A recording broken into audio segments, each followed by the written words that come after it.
माता की, भारत माता की। Bharatiya Janata party, Bharatiya Janata party, Bharatiya Janata party. Shri Narendra Modi ji, Shri Narendra Modi ji, Shri Narendra Modi ji.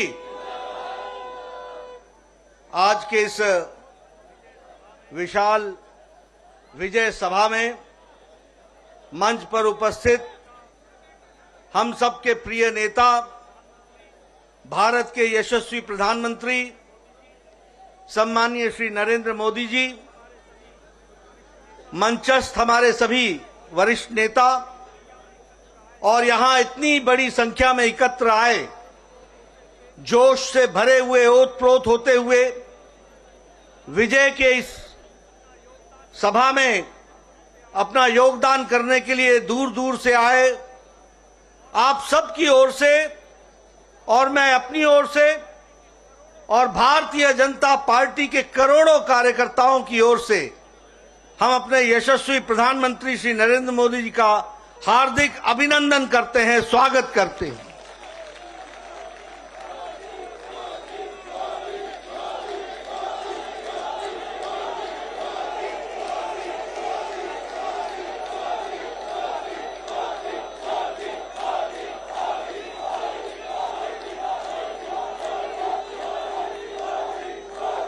आज हम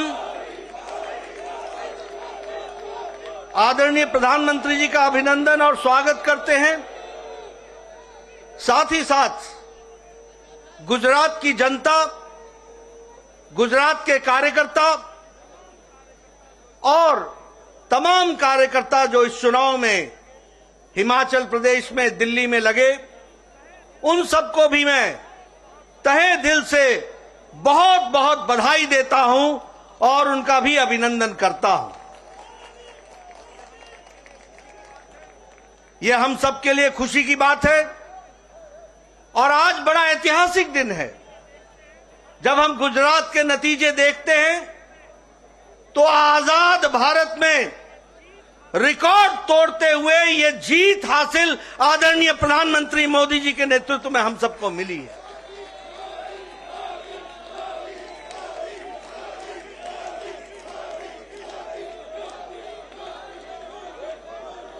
इस प्रचंड जीत ने,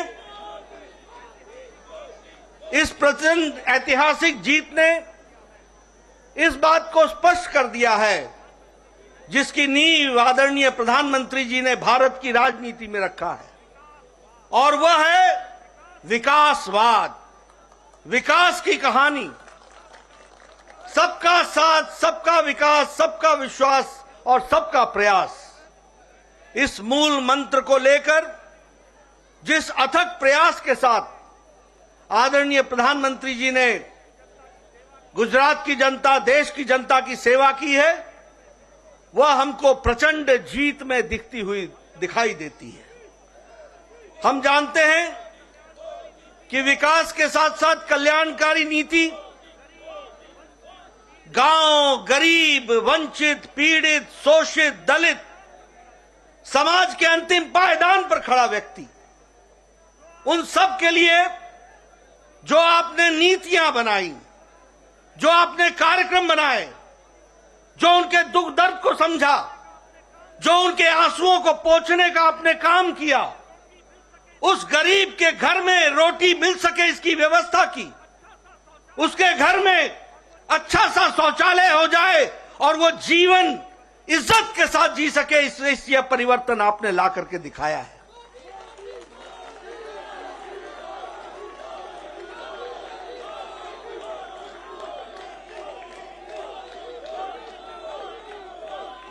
गरीब के घर में बिजली मिले 24 घंटे, उसको 2 वक्त की रोटी मिले, वह विकास करने के लिए उसकी शिक्षा की व्यवस्था हो, स्वास्थ्य की व्यवस्था हो, महिलाओं की चिंता हो, युवाओं की चिंता हो, किसानों को इज्जत से आगे बढ़ने का मौका मिले, ये सारी नीतियों को आपने प्रतिपादित किया है। और जिस तरीके से आपने गुजरात में विकास में सारे रिकॉर्ड तोड़े हैं। गुजरात की जनता ने भी नतीजों में सारे रिकॉर्ड तोड़ दिए, यह भी आपको देखने को मिला।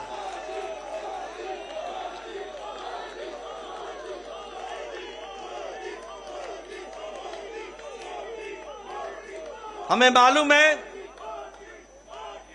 52.5% वोट हमारे को मिला गुजरात में, और उसके साथ साथ 156 सीटों पर हम विजय हासिल कर पाए हैं।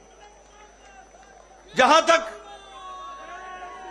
तक कांग्रेस का सवाल है, पिछले चुनाव में 41.4 से घट करके 27.3% पर कांग्रेस आकर के खड़ी हो गई। एक तरीके से उनका वंशवाद, परिवारवाद, अकर्मण्यता और गैर जिम्मेदाराना विपक्ष, यह सब मिलाकर के उनकी स्थिति इस तरीके की बनाता है। मैं यह भी कहना चाहता हूं, एक नई पार्टी आई गुजरात का अपमान करने के लिए। वो नई पार्टी क्या करती थी? एक पेपर लेकर के आए उनके नेता और कहने लगे, ये देखो, इसको नोट कर लो, और मैं यहां भविष्यवाणी करता हूं कि गुजरात में सरकार उनकी पार्टी की आ रही है। ऐसा गैर जिम्मेदाराना पार्टी का नेता जो इस तरीके से जनता के आंखों में धूल झोंकता हो, जनता को गुमराह करता हो, ऐसे नेता को आज नतीजों के बाद सार्वजनिक रूप से माफी मांगनी चाहिए गुजरात की जनता के साथ और भारत की जनता के साथ। यह कैसी राजनीति है? देखो, मैं लिख के दे रहा हूं, भविष्यवाणी कर रहा हूं। और दूसरा रिकॉर्ड उसने क्या तोड़ा? और दूसरा रिकॉर्ड क्या तोड़ा कि आजाद भारत में आज दिन तक ऐसा कोई नेता नहीं हुआ जो बोर्ड लेकर के चलता हो कि मैं कट्टर ईमानदार हूं। बोर्ड लेकर के ऐसे अपने बारे में बताने की आवश्यकता पड़ जाए, आप समझ सकते होंगे कि ये कितने कट्टर बेईमान हैं। मैं आदरणीय प्रधानमंत्री जी ने हम सबका मार्गदर्शन करना है, मैं अधिक समय नहीं लूंगा, लेकिन मैं फिर से गुजरात में जो हमें सफलता आपने दिलाई और आपके नेतृत्व में हमें मिला है, और जिस हर्षोल्लास के साथ सारा देश हर्षोल्लास के साथ है, मैं आपको भी बधाई देता हूं और आदरणीय मोदी जी का अभिनंदन करता हूं, स्वागत करता हूं।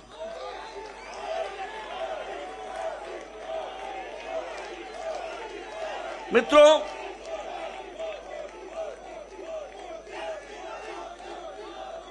मैं हिमाचल प्रदेश के बारे में भी कहना चाहता हूं। हिमाचल प्रदेश के मैं कार्यकर्ताओं को बधाई देता हूं, अथक प्रयास उन्होंने किया, बहुत मेहनत की। यह ठीक है कि हमें सफलता नहीं मिली, लेकिन यह भी ध्यान रखना चाहिए कि राज जरूर बदला, लेकिन साथ में राजनीति के रिवाज भी बदले। पहले जब पार्टियां बदलती थी तो 5% से वोट का फर्क पड़ता था। आज ठीक है कि हमारी सरकार नहीं बन पाई, लेकिन हमारे को 0.9% यानी 0.90 यानी 1% से कम वोट से हमारा फर्क रहा है। इस बात को भी हमको समझना चाहिए। मैं कार्यकर्ताओं को बधाई देता हूं और साथ ही साथ जो सरकार में आने वाली पार्टी है उनका स्वागत भी करता हूं, अभिनंदन भी करता हूं। वो अच्छे काम में जुटे, अच्छे काम में, विकास में हम उनका साथ देंगे, लेकिन हम निश्चित रूप से एक कारगर विपक्ष की भूमिका निभाते हुए हिमाचल की जनता के इंटरेस्ट को और उनके हितों की चिंता करते हुए हम काम करेंगे। मैं यह भी बताना चाहता हूं कि वहां भी पंजाब से सटा हुआ, जहां आम आदमी पार्टी की सरकार है, उनसे सटा हुआ हिमाचल प्रदेश है। 67 सीटें चुनाव लड़ने आए थे और मैंने कहा था कि खाता तो खुलना छोड़ो, इनकी जमानत जब्त होगी, और 67 की 67 सीटों पर जमानत जब्त हुई और 25 सीटों पे नोटा से भी कम वोट आए हैं। 25 सीटों पे नोटा से भी कम वोट आए। मित्रों, अगर मैं दिल्ली की बात करूं, हमारे कार्यकर्ताओं ने बहुत मेहनत की, बहुत मेहनत की। मैं दिल्ली के कार्यकर्ताओं का अभिनंदन करता हूं, अभिवादन करता हूं। मैं ये भी बताना चाहता हूं कि यहां की दिल्ली की सरकार ने एमसीडी का 33,000 करोड़ रुपए जो एमसीडी को देने थे, वो देने से वंचित रखा। मैं ये भी बताना चाहता हूं कि 720 करोड़ रुपए जो स्वास्थ्य के लिए देने थे, उससे देने से उन्होंने एमसीडी को वंचित रखा। मैं यह भी बताना चाहता हूं कि लगभग 450 करोड़ जो शिक्षा पे खर्च होना था, ये दिल्ली के हितकारी बोलते हैं अपने आप को, इन्होंने जितना दिल्ली का हित का खनन किया है, वह आपके सामने रखना चाहता हूं। शिक्षा में भी 450 करोड़ रुपए जो एमसीडी को देना था, वह देने से उन्होंने वंचित रखा। और इतना ही नहीं, जब म्युनिसिपल कॉर्पोरेशन ने कहा कि हम अपने बॉन्ड्स, म्युनिसिपल बॉन्ड्स बना करके हम जनता से पैसा उठाते हैं, हम मार्केट से पैसा उठाते हैं, लेकिन हम दिल्ली की जनता की सेवा करने के लिए आतुर हैं, तो उसका भी परमिशन यहां की दिल्ली की सरकार, जो दिल्ली विरोधी है, उसने नहीं दिया। इसके बावजूद भी हमारे कार्यकर्ताओं ने शानदार प्रदर्शन करते हुए एक शानदार तरीके से चुनाव को लड़ा और बहुत कम अंतर है। और मैं जरूर कहूंगा कि एक अच्छी विपक्ष की भूमिका हम निभाते हुए उसको भी हम आगे बढ़ाएंगे और उसको भी हम पूरा करेंगे। मैं मित्रों, आपके और आदरणीय प्रधानमंत्री जी के बीच में बहुत समय नहीं लेना चाहता। आज एक बाई इलेक्शन हुआ है, जिसमें बिहार में हम कुर्नी में बाई इलेक्शन जीते हैं। यह चुनाव जब से जनता दल यूनाइटेड हमसे अलग हटी और महागठबंधन में गई, और ये कहते थे कि अब ये गठबंधन का कोई तोड़ नहीं है, इस महागठबंधन को भी दूसरी बार हराते हुए कुर्नी की भी विधानसभा भारतीय जनता पार्टी ने एक तरफा जीती है। ये बिहार के आने वाले नतीजों के बारे में इंगित करता है, बिहार के आगे के चुनाव के बारे में इंगित करता है। ये दूसरा चुनाव है जब नीतीश जी आरजेडी से मिल गए और कहा कि ये तो अब बड़ा भारी कास्ट का अलायंस होगा। हम इनको भी ये बता देना चाहते हैं कि आदरणीय मोदी जी के नेतृत्व में चाहे उत्तर प्रदेश हो चाहे बिहार हो, मैथमेटिक्स नहीं चलता, केमिस्ट्री चलती है, केमिस्ट्री चलती है, प्यार चलता है। और लोग विकास को वोट देते हैं, आदरणीय प्रधानमंत्री जी को वोट देते हैं। मित्रों, हम इसी तरीके से आगे बढ़ेंगे। आज आपके और प्रधानमंत्री जी के बीच में ज्यादा समय न रहता हुआ, आज सच में ऐतिहासिक दिन है, जिस दिन आजादी के बाद गुजरात में हमने सारे रिकॉर्ड आदरणीय प्रधानमंत्री जी के नेतृत्व में तोड़े। और मित्रों, ये भी याद रखना कि प्रधानमंत्री जी ने जितनी अथक मेहनत चुनाव में करते हैं, वह हम सब के लिए अनुकरणीय है, वह हम सब के लिए दिशा देता है, वह हम सबको बताता है कि किस तरीके से भारत की जनता को आगे बढ़ाने के लिए आदरणीय प्रधानमंत्री जी दिन रात काम करते हैं। मैं इन्हीं शब्दों के साथ पुनः उनका हार्दिक अभिनंदन करता हूं, स्वागत करता हूं